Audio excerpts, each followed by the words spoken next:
नमस्कार दोस्तों, हमारी आज की कहानी का नाम है बदलाव। ओफो, आज फिर अनुराग अपना गीला टॉवेल बेड पर छोड़ गए। पूरा रूम बिखरा दिया। ये देखो, पूरा वार्डरोब तितर बितर कर दिया। ऊपर से परफ्यूम और ऑयल की बोतल की ढक्कन भी नहीं लगाया।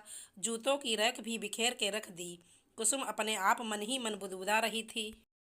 आए दिन अनुराग की रोज की आदत थी बिखरा हुआ घर छोड़ के जाना।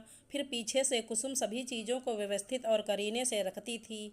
अभी हम दो हैं, पर आगे जाकर परिवार बढ़ेगा, तब मैं इतना सब कैसे मैनेज करूँगी?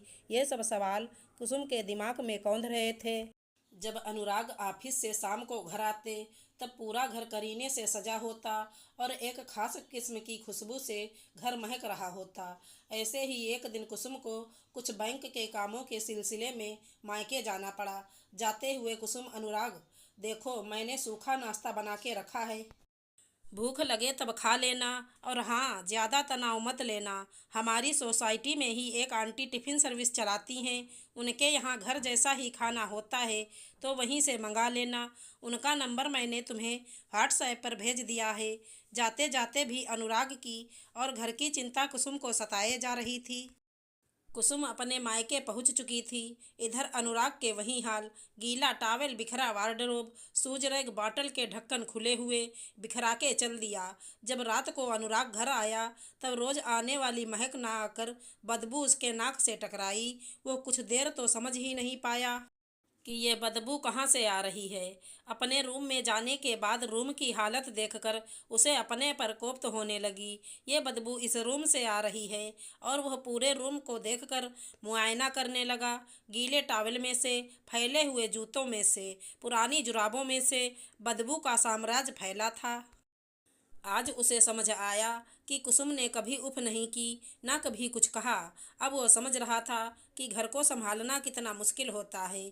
4 दिनों बाद जब कुसुम वापस घर आई, तो उसे सब करीने से रखी हुई चीज़ें मिली। वो घर देखकर खुश थी। दूसरे दिन सुबह अनुराग तैयार होकर रूम को तितर बितर करके चलने को हुआ, और बाहर जाकर वापस अंदर आया तो देखता है कुसुम सब चीज़ों को समेट रही थी। कुसुम, मेरी प्यारी बेगम साहिबा, ये सब आप कब तक करेंगी? अरे आप मुझे बताइए कि सब अपनी जगह रखो। मैं तो ऑफिस के लिए जल्दी जल्दी में निकल जाता हूँ, लेकिन तुम मुझे याद क्यों नहीं दिलाती हो? कल को बच्चे होंगे, और वो अपने गैर जिम्मेदार पिता को देखकर क्या सीखेंगे?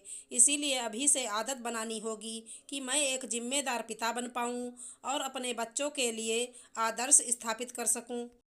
अनुराग ने कुसुम के हाथों से गीला टॉवेल लेकर रस्सी पर डालते हुए कहा, अजी कोई बात नहीं, मैं कर लिया करूँगी। कुसुम ने कहा, वो तो मुझे पता है मोहतरमा, आप कर लेंगी, जैसे अब तक करते आई हो, लेकिन जहाँ तक हो सके अपना काम हम खुद करें तो अच्छा है। अनुराग ने कुसुम को हाथों से जकड़ते हुए कहा, अरे वाह, बीबी के जाते ही 2-4 दिन में बदल गए। हंसते हुए कुसुम कहने लगी, हाँ, ये बदलाव होना ज़रूरी है अपने लिए। अनुराग भी मुस्कुरा दिए। दोस्तों, हम महिलाएं ही सब जिम्मेदारियां उठाए जाती हैं, लेकिन ज़रूरी है कुछ जिम्मेदारियां अपने घर वालों से बांट ली जाएं। समय रहते उनकी जिम्मेदारियां उन्हें समझा दी जाएं। आगे चलकर अपने जीवन में वो भी किसी के भरोसे ना रहें। आशा करती हूँ हमारी कहानी अच्छी लगी होगी। धन्यवाद दोस्तों।